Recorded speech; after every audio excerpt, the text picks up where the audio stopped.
do a little series on working small circles in the round. It's something I use a lot on garments and items I design, but it's nothing I've ever showed in video before.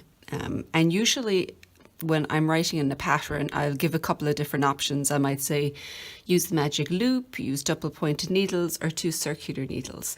But I thought it was probably about time where I put all of those different methods together so that you can see all of the options available.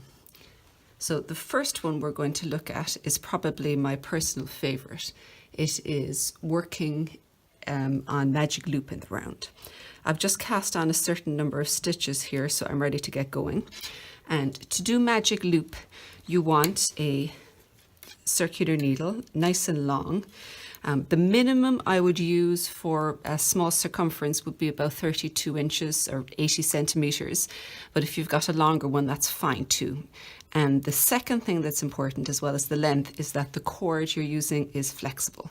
If you've got something that's got a very stiff cord, you're going to get terrible ladders down each side, and there's not really any way to prevent that.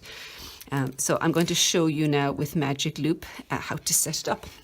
You've got your stitches cast on, then you will slide them. I'll move my other piece out of the way into the middle of the work here. Divide them in two. I'm going to fold it here, divide it in two, and then pinch and pull the middle of that cord out and slide these down here.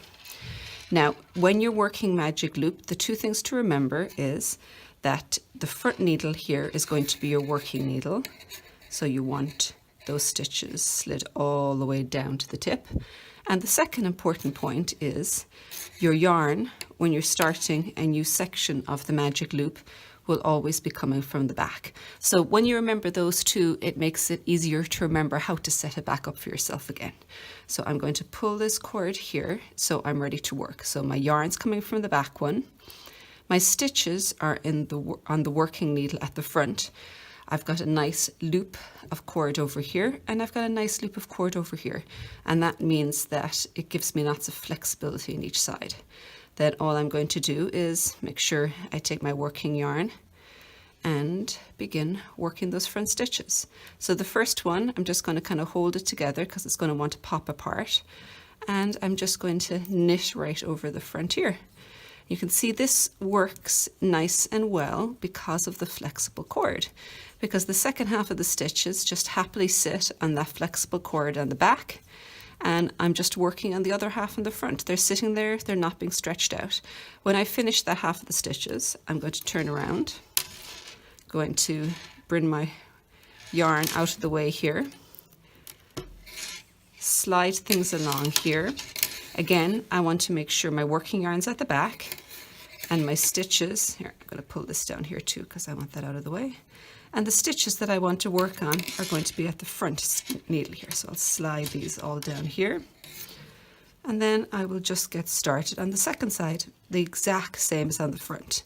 So at this stage, you probably get a pretty good idea of how to set up your magic loop. You have your working stitches in the front. You have your yarn to get started with from the back, and you always have a nice little loop of cord on each side, so it looks like you're working on a little bow tie.